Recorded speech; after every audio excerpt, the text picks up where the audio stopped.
সন্মানীয় অতিথিবৃন্দ আৰু মাননীয় অধ্যাপকসকল আৰু মৰমৰ একতনীয়ান বন্ধু বান্ধৱী, সংবাদ মাধ্যম আৰু গণতন্ত্ৰ এই দুইটা আচলতে একেবাৰে ওচৰৰ সম্পৰ্ক। আমি কওঁ যে গণতন্ত্ৰৰ চতুৰ্থ স্তম্ভ সংবাদ মাধ্যম। আচলতে সংবিধানে তিনিটা স্তম্ভৰ কথা কয়, বিধায়িনী মণ্ডল আৰু কাৰ্যপালিকা আৰু ন্যায়পালিকা। কিন্তু আমি কওঁ, আমি স্বীকৃতি দিছোঁ যে সংবাদ মাধ্যমক চতুৰ্থ স্তম্ভ বুলি। কিন্তু আমি যদি চাওঁ যে প্ৰথম তিনিটা স্তম্ভ আচলতে তন্ত্ৰহে, যিটো গণতন্ত্ৰৰ তন্ত্ৰ, সেই তন্ত্ৰ প্ৰথম তিনিটা স্তম্ভ, য'ত নেকি আমি সেই তিনিটা স্তম্ভক আমি জনসাধাৰণে সহজতে লগ নাপাওঁ বা ঢুকি নাপাওঁ। তেওঁলোকে আমাক শাসন কৰে, তেওঁলোকে এটা পজিশ্যনত থাকে, এটা পাৱাৰত থাকে, আৰু আমি ঢুকি পাওঁ বা আমাৰ লগত থাকে এই চতুৰ্থ স্তম্ভ অৰ্থাৎ সংবাদ মাধ্যম। আৰু সেইকাৰণে সংবাদ মাধ্যমে আমাক মূলতঃ আমাৰ কথা কয়, আমাৰ মনৰ কথা কয়, আমাৰ হৈ প্ৰশ্ন সুধিব বুলি ভবা যায়, আৰু সেইকাৰণে এয়া গণমাধ্যম, মাছ মিডিয়া। আৰু সেই আজি কটনৰ যি কটন ছামিট প্ৰথমবাৰ বোধহয় হৈছে, কটন ছামিটৰ এই মিডিয়া ছেশ্যনত মই এই ছেশ্যনটোত মিডিয়া ছেশ্যনটোত অংশ ল'বলৈ পাই সুখী হৈছোঁ। আৰু লগতে মই ভাবোঁ যে আমি যথেষ্ট আত্মমন্থনৰ এটি সন্ধিক্ষণত আজি কটনৰ মিডিয়া ছেশ্যনটো হৈছেই। আত্মমন্থন এইকাৰণেই যে ইতিমধ্যে গৌতম শৰ্মা ডাঙৰীয়াই ক'লেই যে কিমান পৰিৱৰ্তন আহিছে অসমৰ মিডিয়াত। মই অসমৰ কথাই ক'ম, তেখেতে এটি বিশ্বজনীন এটি ধাৰণা দিলে। অসমত আমি এতিয়া আমাৰ যিটো গণমাধ্যম, সেই গণমাধ্যমে প্ৰশ্ন সুধিব লাগে আচলতে, কিন্তু এতিয়া আমি গণমাধ্যম নিজে প্ৰশ্নৰ আৱৰ্তত সোমাই পৰিছে। গণমাধ্যমে এতিয়া প্ৰশ্ন সুধিব নোৱাৰা অৱস্থা এটা সৃষ্টি হৈছে। আমি দেখা পাওঁ যে বিভিন্ন সময়ত যেতিয়া পজিশ্যন বা পাৱাৰৰ সন্মুখত গণমাধ্যম থিয় হয়, তেওঁলোকে প্ৰশ্ন সুধিবলৈ ভয় কৰে, আৰু সেই ভয়ক জয় কৰিব পৰা নাই হয়তো বিভিন্ন কাৰণত। তাত হয়তো তেওঁলোকে তাত মালিকৰ হেঁচা থাকিব পাৰে বা অন্যান্য বিভিন্ন ধৰণৰ কথা থাকিব পাৰে, ৰাজনৈতিক কথা থাকিব পাৰে। কিন্তু আমি ক'ৰবাত নহয় ক'ৰবাত জনগণ অসহায় বোধ কৰোঁ, আৰু আমি ভাবোঁ যে গণমাধ্যম যেন জনগণৰ পৰা বিচ্ছিন্ন হ'ব ধৰিছে, যিটো অন্য তিনিটা মাধ্যম ইতিমধ্যে বহুখিনি বিচ্ছিন্ন হৈছে। আৰু সেইকাৰণে মই কৈছোঁ যে তেওঁলোক তন্ত্ৰ, আৰু গণমাধ্যমেহে আচলতে সংবাদ মাধ্যমেহে আচলতে গণমাধ্যম। আৰু এইটো এটা গণস্তম্ভ বুলি যাক ক'ব পাৰোঁ, যে চতুৰ্থ স্তম্ভ হৈছে গণস্তম্ভ, কাৰণ এই জনতাৰ কথা ক'ব বিচাৰে। কিন্তু আমি অসমত দেখা পাওঁ যে এতিয়া আমি জনগণে ইমান অসহায় বোধ কৰোঁ, আৰু কিয় কৰোঁ, যে সংবাদ মাধ্যমে পাৱাৰ আৰু পজিশ্যনৰ সন্মুখত প্ৰশ্ন উত্থাপন কৰা নাই। আৰু সেইকাৰণে মই প্ৰথমতে সেই কথাটো এইকাৰণেই ক'লোঁ, কাৰণ ময়ো ইয়াতে কেতিয়াবা মাছ কমৰ ইয়াতে ক্লাছ কৰিবলৈ আহোঁ, আৰু আমি যিসকলে মাছ কমিউনিকেশ্যনৰ ছাত্ৰ, আমি জানো যে মাছ কমিউনিকেশ্যন আৰম্ভই হৈছে 5-6টা প্ৰশ্নৰে। 5W1H বুলি কোৱা হয়, হু, হোৱাট, হুৱেৰ, হুৱেন, হোৱাই আৰু হাউ। অৰ্থাৎ প্ৰশ্ন সোধাটোৱেই সংবাদ মাধ্যমৰ মূল কৰ্তব্য, প্ৰশ্নৰেই সংবাদ মাধ্যমৰ মূল অৱধাৰণা। কিন্তু আমি এতিয়া সেই প্ৰশ্ন সুধিব পৰা নাই। আৰু এটা কথা, আমি এটা জীৱন আলোচনীৰ পৰা, এতিয়া যদি মোক সম্পাদক বুলি ক'লে, এতিয়া আলোচনীখন প্ৰকাশ নহয়, গতিকে মই প্ৰাক্তন সম্পাদকে আচলতে, আমি এটা ছাৰ্ভে কৰিছিলোঁ যে অসমৰ সংবাদ মাধ্যমে কেনেধৰণৰ বাতৰি প্ৰকাশ কৰে। তো আমি কি কৰিছিলোঁ, আমি 13খন দৈনিক বাতৰি কাকত, অসমীয়া দৈনিক বাতৰি কাকতৰ কণ্টেণ্ট এনালাইচিছ কৰিছিলোঁ যে এমাহত সেই 13খন বাতৰি কাকতত কেনেধৰণৰ বাতৰি প্ৰকাশ হয়। আৰু আমি পালোঁ যে তাত 85% বাতৰিয়েই নিগেটিভ বাতৰি, অৰ্থাৎ যিবোৰ বাতৰি আমাক হতাশ কৰে, যিবোৰ বাতৰি আমি পঢ়ি আমাৰ মনত নিৰাশা আহে। মাত্ৰ 15% বাতৰিহে পজিটিভ বাতৰি বা যোগাত্মক বাতৰি, আৰু সেই 15%ৰ বেছিভাগেই ক্ৰীড়া পৃষ্ঠাৰ, খেলৰ পৃষ্ঠাত থাকে, কাৰণ বাধ্যতামূলকভাৱে তাত কোনোবাই নহয় কোনোবাই জিকে, আৰু সেইটোক আমি পজিটিভ বাতৰি বুলি ধৰি লওঁ। এতিয়া 85% বাতৰি, ইমান বেছি নেতিবাচক বাতৰি আমি অসমীয়া সংবাদ মাধ্যমে কিয় প্ৰকাশ কৰোঁ? আমি পিছত আমাৰ সেই বাতৰি কাকতৰ সম্পাদকসকলক তেওঁলোকৰ সাক্ষাৎকাৰ ল'লোঁ, আৰু তেওঁলোকক সুধিলোঁ যে এনেকুৱা কিয় হৈছে। তেওঁলোকে ক'লে যে আচলতে সংবাদ মাধ্যম হৈছে জনগণৰ প্ৰতিফলন বা প্ৰতিবিম্ব। আমি সমাজত যি হৈছে বা সমাজৰ প্ৰতিবিম্ব, সমাজত যি হৈছে আমি তাকেই আমি প্ৰকাশ কৰোঁ। আমি নতুনকৈ নিজাকৈ একো সৃষ্টি নকৰোঁ, সমাজত যি হয় সেই বিষয়ে আমি লিখোঁ বা সেই বিষয়ে প্ৰকাশ কৰোঁ। তেতিয়া মই ভাবোঁ, বা আমি সকলোৱে হয়তো ভাবিম যে আমাৰ সমাজখন ইমান বেছি গেলি গৈছে নেকি, যে 85% আমি নিগেটিভ হৈ পৰিছোঁ। আমাৰ সমাজৰ দাপোন বুলি বা আমাৰ সমাজৰ প্ৰতিবিম্ব বুলি যদি আমাৰ অসমৰ সংবাদ মাধ্যমক কোৱা হয়, তেতিয়াহ'লে, আৰু তাত যদি কোৱা হয় যে 85% নিগেটিভ বাতৰি প্ৰকাশ হ'ব, আৰু এয়া সমাজৰহে দাপোন। তাৰমানে আমাৰ সমাজখন যদি মই মোৰ শৰীৰটোক সমাজ বুলি ভাবি লওঁ, তাৰমানে মই 85% মানে একেবাৰে আকণ্ঠ দূৰ, একেবাৰে গেলি গৈছোঁ, ইমানেই মই নিগেটিভ। আপুনি ভাবকচোন, মই যদি দিল্লীলৈ যাওঁ আৰু অসমৰ বিষয়ে মোক 100টা কথা ক'বলৈ কোৱা হয়, মই যদি 85টাই নিগেটিভ কথা কওঁ। কিন্তু আমাৰ অসমৰ সংবাদ মাধ্যমত এনেকুৱাই হৈছে, মাত্ৰ নিগেটিভিটি নিগেটিভিটি নিগেটিভিটি। এনেকুৱা লাগে যেন চাৰিওফালে সমস্যা, অভিযোগ, প্ৰতি অভিযোগ, হত্যা, মৃত্যুদণ্ড নহয়, মৃতদেহ, ধৰ্ষণ। এনেকুৱা লাগে যেন সংবাদ মাধ্যমৰ সাংবাদিকসকল, যিসকল সংবাদদাতা, তেওঁলোক যেন এখন থানাত বহি তাৰ পৰা ৰিপৰ্টিং কৰি আছে। অকল যেন সেই ধৰণৰ যিবোৰ আইন শৃংখলা জড়িত বাতৰিবোৰহে যেন সংবাদ, কোনো ধৰণৰ যেন যোগাত্মক একো ঘটাই নাই অসমখনত। তেতিয়াহ'লে আমি হয়তো ভাবিম যে তেওঁলোকে TRPৰ কাৰণে হয়তো এইটো কৰিছে, কাৰণ মানুহে সেয়াই বিচাৰে। আচলতে মানুহক ভাল খবৰ দিলেনো কোনে চাব? আজি ইয়াতে এখন ধুনীয়া ছেশ্যন হৈ আছে, এইটো বাতৰি দিলে কোনে চাব? কিন্তু ইয়াত যদি এখন মাৰপিট লাগি যায়, মোৰ আৰু নিতুমণি শইকীয়াৰ মাজত এখন তৰ্ক লাগি যায়, তেতিয়া গোটেই সংবাদ মাধ্যম আহি যাব। এইটো হয় কথাটো, এইটো হয়। কিন্তু যোগাত্মক বাতৰিও, যোগাত্মক কথাও নতুন প্ৰজন্মই চাব বিচাৰে। তাৰ প্ৰমাণ হিচাপে আমি যদি চাওঁ, এই যে সেই দোষটো, এই যে আমাৰ ডিম্পু বৰুৱাকে আদি কৰি যিসকল আৰু ইনফ্লুৱেঞ্চাৰ আছে, তেওঁলোক যে ইমান পপুলাৰ হয়, মিলিয়নছ অফ ভিউজ।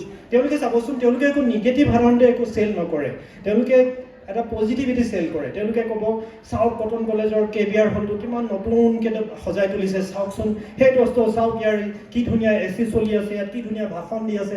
তেওঁলোক দে চেল পজিটিভিটি। তো নতুন প্ৰজন্মই, নতুন সমাজখনে তাৰমানে এতিয়া আৰু সেই আগৰ ধাৰণা মতে কেৱল নিগেটিভিটি তেওঁলোকে কনজিউম কৰিব নিবিচাৰে। আৰু মই ভাবোঁ অসমৰ সংবাদ মাধ্যমেও এই ক্ষেত্ৰত, যিহেতু এখন যথেষ্ট প্ৰতিষ্ঠিত সংবাদপত্ৰ আৰু এখন অত্যন্ত জনপ্ৰিয় ইলেক্ট্ৰনিক মাধ্যমৰ সম্পাদক ইয়াত আছেহি, গতিকে মই তেওঁলোকৰ উপস্থিতিতে কৈছোঁ যে আমি আত্মমন্থনৰ আমাৰ প্ৰয়োজন আছে।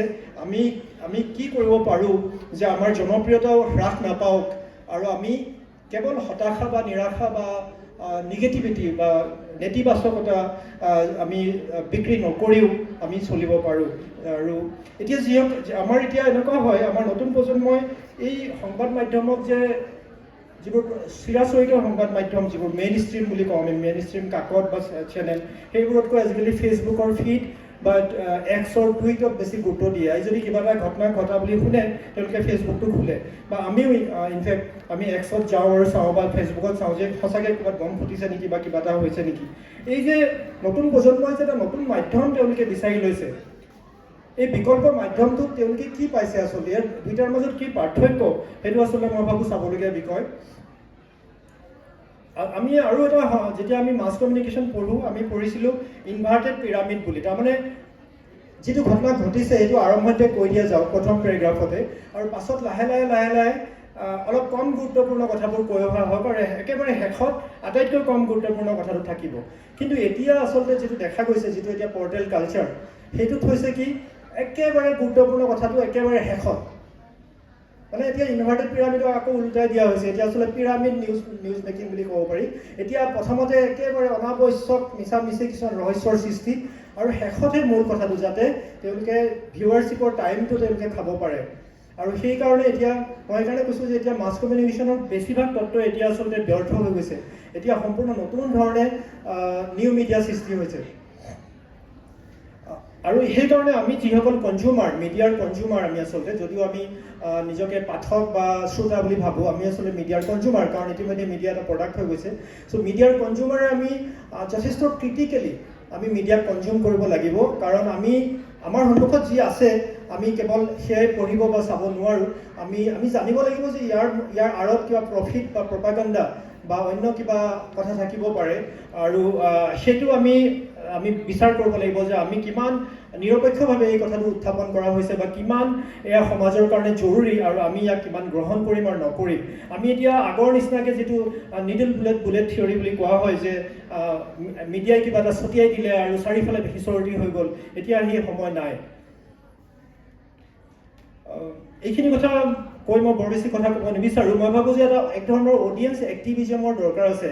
এক্টিভিষ্ট যিদৰে থাকে সমাজত, শ্ৰোতা বা পাঠকৰ মাজতো এক্টিভিষ্টৰ প্ৰয়োজন আছে তেওঁলোকে মিডিয়া লিটাৰেচিক তেওঁলোকে প্ৰসাৰ কৰিব যিটো লিটাৰেচি মানে আচলতে সাক্ষৰতা আচলতে আজিকালি তিন ধৰণৰ এটা হৈছে যিটো চিৰাচৰিত সাক্ষৰতা য'ত আমি আখৰ চিনি পাওঁ এটা হৈছে টেকন'লজিকেল সাক্ষৰতা টেকন'লজিকেল লিটাৰেচি আৰু মিডিয়া লিটাৰেচি তো মিডিয়া লিটাৰেচিটো হৈছে যে মিডিয়াক আমি কিদৰে গ্ৰহণ কৰিম আৰু মিডিয়াৰ আমি কনজিউমাৰ হিচাপে আমাৰ কি অধিকাৰ আছে আৰু কি দায়িত্ব আছে এই বিষয়ে আমি জ্ঞাত হোৱা সেই ক্ষেত্ৰত মই ভাবোঁ আমি কিছু কাম কৰাৰ প্ৰয়োজন আছে মিডিয়া এক্টিভিজমৰ আৰু অন্যথা এই যিখন চাঞ্চল্যৰ বজাৰ যিখন সৃষ্টি কৰিছে সংবাদ মাধ্যমে কাৰণ চাঞ্চল্য সহজতে বিক্ৰী হয় সেন্সেশ্যন খুব সহজতে বিক্ৰী হয় আৰু সেই বজাৰৰ আমি নহ'লে অসহায় উপভোক্তাই হৈ থাকিম আৰু এতিয়া আমি যদি টিভি খুলি লওঁ আমি যদি মই কওঁ আপোনাক আপুনি 1 মিনিটত 3বাৰ আপুনি ভয়ংকৰ শব্দটো দেখা পাব আপুনি কোনো বাতৰি চোৱাৰ আগতে ভয়ংকৰ মানে যিকোনো ঘটনাই ভয়ংকৰ বুলি কোৱা হয় সকলো বাতৰিকে ভয়ংকৰ ৰূপে দাঙি ধৰা হয় ধেমাজিত অঘটন ভয়ংকৰ অঘটন ধেমাজিত থানাত ভয়ংকৰ অঘটন ধেমাজিত উদ্ধাৰ হ'ল এটি মৃতদেহটো পিছত উদ্ধাৰ হ'ব প্ৰথমতে ভয়ংকৰ ঘটনা বুলি কৈ লোৱা হ'ল ধেমাজিত ভয়ংকৰ ঘটনা আৰু এই ঘটনাই কঁপাইছে ৰাজ্যবাসীক ইতিমধ্যে বাতৰিটো তেওঁলোকে দিয়াই নাই অৰ্থাৎ কি ঘটনা ঘটিল সেইটো আমি গমেই পোৱা নাই প্ৰথমতে কৈ ল'লে যে ভয়ংকৰ ঘটনা ঘটিল তাৰপিছত ক'লে যে ৰাজ্যবাসীক কঁপাই তুলিছে তাৰপিছতহে ক'লে যে মৃতদেহ উদ্ধাৰ হৈছে গতিকে আমি as a consumer of media আমাৰ বহুতখিনি দায়িত্ব আছে যে আমি এই ধৰণৰ বাতৰি কিমানলৈকে আমি কনজিউম কৰিম এইখিনিকে ক'লোঁ আৰু মই এটা কথা ক'ব বিচাৰোঁ যে আমি অসমীয়া যিখিনি সংবাদ মাধ্যম সেইখিনি অকল আমি আঞ্চলিক বাতৰি হৈ থাকিব নালাগে আমাৰ ভাষা অসমীয়া ঠিকে আছে কিন্তু আমি অকল অসমৰ বাতৰি দি থাকিলে আমাৰ গাঁৱে ভূঞে মই দেখিছোঁ বহুতে অকল অসমৰ বাতৰিয়ে চায় মানে অসমীয়া চেনেলে চায় তেওঁলোকে যদিও তেওঁলোকৰ ৰিম'টত গোটেই দেশ বিদেশৰ নিউজ চেনেলবোৰ আছে তেওঁলোকে এইবোৰ নুঘূৰায় তেওঁলোকে অসমীয়া চেনেলবোৰেই ঘূৰি থাকে আৰু তেওঁলোকে অকল অসম সম্পৰ্কে ধাৰণা হয় তেওঁলোকৰ গতিকে আমি যদিও অসমীয়া ভাষাত আমি আমাৰ সংবাদ মাধ্যম কিন্তু আমি গোটেই পৃথিৱীৰ বাতৰি দিব পাৰোঁ আৰু আঞ্চলিক বা ৰাষ্ট্ৰীয় বা আন্তঃৰাষ্ট্ৰীয় সংবাদ মাধ্যম বুলি একো নাই ৰাষ্ট্ৰীয় সংবাদ মাধ্যম বুলি একো নাই যিদৰে ৰাষ্ট্ৰভাষা বুলি একো নাই হিন্দীত হ'ল বুলিয়ে সেয়া ৰাষ্ট্ৰীয় মাধ্যম বুলি কথা নাই ভাৰতৰ কেইখন ৰাজ্যই হিন্দী জানে বা পৃথিৱীৰ কেইখন ৰাজ্যই ইংলিছ জানে গতিকে এনেকুৱা নহয় যে ইংলিছত বাতৰি হ'লেহে আন্তঃৰাষ্ট্ৰীয় বাতৰি হ'ব আমি অসমীয়া বাতৰিও আন্তঃৰাষ্ট্ৰীয় বাতৰি কৰিব পাৰোঁ কিন্তু আমি গোটেই পৃথিৱীৰ বিষয়ে বাতৰি দিব পাৰোঁ মই ভাবোঁ তেতিয়া আমাৰ অসমৰ যি মিডিয়া তেওঁলোকক আমি সঁচা অৰ্থত সজাগ কৰা হ'ব পৃথিৱী সম্পৰ্কে এটা ধাৰণা দিয়া হ'ব নহ'লে কেৱল অসম ধাৰণা এনেকুৱা লাগে যেন অসমখনেই আছে কিন্তু অসমৰ সেই যিটো সেইটো বৃত্ত নহয় আচলতে পুখুৰী বা এটা দ্বীপহে হয়গৈ চাৰিওফালে বিভিন্ন ডাঙৰ আহল বহল নৈ আৰু সাগৰ থকা স্বত্বেও আমি এটা পুখুৰীত আবদ্ধ হৈ থাকোঁ আৰু মই ভাবোঁ মিডিয়াই এই ক্ষেত্ৰত এটা ভূমিকা পালন কৰিব পাৰে আমাক লৈ যাব পাৰে এই পুখুৰীটোৰ পৰা বাহিৰত আৰু এই যে এটা কণ্ডিশ্যন কৰি দিয়ে মিডিয়াই আমাৰ চিন্তা ধাৰণাবোৰক এইটোক এটা এজেণ্ডা ছেটিং বুলি কয় মিডিয়াৰ থিয়ৰী তাৰমানে আমি কি ভাবিম আমাৰ কি চিন্তা চৰ্চা হ'ব আমাৰ মন মগজুত কি কথাই ক্ৰিয়া কৰিব এইটো মিডিয়াই ছেট কৰে মিডিয়াৰ যেতিয়া 8টা বজাত বা 7:45 টক শ্ব' হয় বা মিডিয়াৰ যিটো প্ৰাইম টাইম নিউজ সেইটোৱে আমাৰ চিন্তা চৰ্চাক ছেট দিয়ে গতিকে আমি সেইকাৰণে মই আহ্বান জনাওঁ যে অসমৰ মিডিয়াই মই ভাবোঁ যে অসমৰ বাহিৰে সমগ্ৰ পৃথিৱীৰ বিষয়ে এটা ইনে নাৰ্চেল তেওঁলোকে অসমীয়া ভাষাত বাতৰি পৰিৱেশন কৰা উচিত একমাত্ৰ এপৃষ্ঠা দেশ বিদেশৰ বাতৰি নাৰাখি সামগ্ৰিকভাৱে গোটেই বাতৰিটোৱে পৃথিৱীৰ বাতৰি হিচাপে ৰাখি অসমক গুৰুত্ব দি তেওঁলোকে পৰিৱেশন কৰিব পাৰে আৰু বিশেষ নকৰোঁ যিসকলে মাছ কমিউনিকেশ্যন পঢ়িব বিচাৰে বা মাছ কমিউনিকেশ্যন পঢ়ি আছে মই তেওঁলোকক লগ পাই থাকোঁ এতিয়া আমাৰ যিবোৰ মিডিয়াৰ থিয়ৰিজ এণ্ড মডেলছ আছিল যিবোৰ থিয়ৰি আৰু মডেল এইবোৰ সাংঘাতিক ধৰণে সলনি হৈছে আমি নিজেও নতুনকৈ মডেল সৃষ্টি কৰিব পাৰোঁ আমি এক্সপেৰিমেণ্ট কৰিব পাৰোঁ মই শেহতীয়াকৈ IIT-ত গৱেষণা কৰি আছিলোঁ যে অসমৰ চাহ জনগোষ্ঠীৰ বাবে চাহ শ্ৰমিকৰ বাবে এই মাছ মিডিয়া এটা মডেল মই সৃষ্টি কৰাৰ চেষ্টা কৰিছোঁ আমাৰ এই যিবোৰ ট্ৰেডিশ্যনেল মডেল সেইবোৰ তাত খাপ খাই নে নাখায় আমি এক্সপেৰিমেণ্ট কৰি চাব পাৰোঁ আৰু যদি খাপ নাখায় আমি নিজাকৈ কিবা এটা কৰি চাব পাৰোঁ নেকি তেনেধৰণে আমি কণ্ট্ৰিবিউট কৰিব পাৰোঁ এখন বিশ্ববিদ্যালয়ত ইন'ভেশ্যনটোৱে মূল কথা গতিকে আমি নিজাকৈ কি কণ্ট্ৰিবিউট কৰিব পাৰোঁ সেইটোৱে মূল কথা ধন্যবাদ